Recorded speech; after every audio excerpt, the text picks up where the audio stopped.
The Aiken Taylor Award in modern American poetry has been given by the Sewanee Review since 1987. Its first recipient was Howard Nemeroff. It was funded by a bequest from Dr. KPAT Taylor, who was the younger brother of the great American poet Conrad Aiken. This year's winner, the 2018 winner Heather McHugh, was in many ways the easiest possible choice. She's a poet who operates on seemingly infinite levels of language, of musicality, of formal invention, of meaning, so that her poems, for us, always seem to play a game of three-dimensional chess.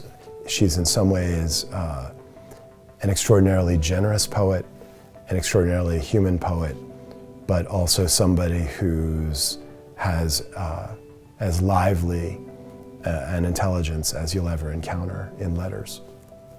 You know, I really think of her as a development within a line of great eccentrics in American literature, starting with Dickinson, a little bit homebound, not literally homebound, but a person who is right at home, being at home, I think. Home with her books, home with her thoughts, responding not to the expectations of the world of prizes and the world of publications, but really just to her own imperatives of curiosity and thinking. There's no way poetry doesn't blunder right into philosophy for me, you know, because the question about it attends it from the very beginning. You know, you start doing it because you sing either nervously or to console yourself, but you wind up in hot water. In terms of her thrilling leaps of thinking, just how extraordinary it is to follow her from thought to thought, I would say Heather McHugh's strongest precursor would be Emily Dickinson. Maybe she's the key inheritor of Emily Dickinson's work among contemporary poets. She's also, you know, like Dickinson, she's often very almost flirtatious in her poems. Towards the reader, extraordinarily warm towards the reader, as Dickinson often is, or sometimes also very coy. How does McHugh use humor in her poems? Well, I think for one thing, she's as amused by her turns of mind as we are. It goes to her just fundamental improvisational quality, that she'll make discoveries within a poem that are as surprising and thrilling and exciting as they are to us as readers. So, you know, oftentimes she'll find a phrase and find a depth within a phrase that has, you know, levels of puns inside it, nested puns inside it. And the humor comes from not only the brilliance of that punning wit, but also the responsiveness that she shows to it in the poems. The littlest thing, the thing that other people overlook for me, is the whole joy of it. It's some little particle. Seamus Heaney once described me as suspecting language, and that's true. I love it, but I have to suspect it. Etymological Dirge, it takes its epigraph from a song you'll recognize. "'Twas grace that taught my heart to fear."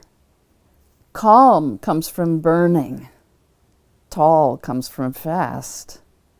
Comely doesn't come from come. Person comes from mask. The kin of charity is whore. The root of charity is dear. Incentive has its source in song, and winning in the sufferer. Afford yourself what you can carry out. A coward and a coda share a word. We get our ugliness from fear. We get our danger from the Lord. This one, in delighting in particular elements within the dictionary, the ones I noticed that I chose were the ones that, of course, were the least predictable antecedents, that calm should come from a word that also meant burning, originally seems to me strange as hell and still does. That one is very hard for me to sort of put to rest. Or that tall comes from fast. I was walking down a street in Maine one day, and an old salt, it was early in my time there on this island in Maine, and there was an old salt about a block away who, I was walking my dog, and he stopped a field from me, far from me, and yelled at me, "Is that dog ugly?" And I sort of had this impulse to put my hand over the dog's ears and say, well, we don't like to tell him so, but it turned out that he was using a word that was common in a certain little borough of England, or one of the island pockets of community, and sure enough, I think that may even have occasioned to my looking into that dictionary that happened to be at hand, that ugly, that we get our ugliness from fear. That line is a kind of literal rendition of that etymology. She's monitoring and kind of filtering language as it comes in. Even just talking to her in person casually, I think you'll find that she's picking up on things you've said and spinning them and turning them around and looking at them from all kinds of sides and angles. Sometimes she reminds me, my sons are really into the Rubik's Cube, and sometimes she seems to me like somebody who's almost figuring out a phrase the way you would figure out a Rubik's Cube, by twisting it in all kinds of different directions. Every change you make requires other changes. You have to be able to think in sort of a supernatural way ahead of time, thinking 4 or 5 moves ahead. She has that kind of strategic, verbal strategic brilliance that it's as though with choice A, she's already thought through to choice B and Z down the page. So it is striking how much her imagination comes out of processing very, very current idioms. I mean, I don't know a poet that listens as hard to the very latest in spoken English as McHugh does. And how do you mean, what do you mean, is on the one hand a question no one should ever dare to answer for himself, and on the other hand a record of how paltry the intentions are. In the case of this award, the Aiken Taylor Award for American Poetry, it first of all brings a lot of really interesting people together in one place to think about McHugh's poems, and I think most awards do a version of that.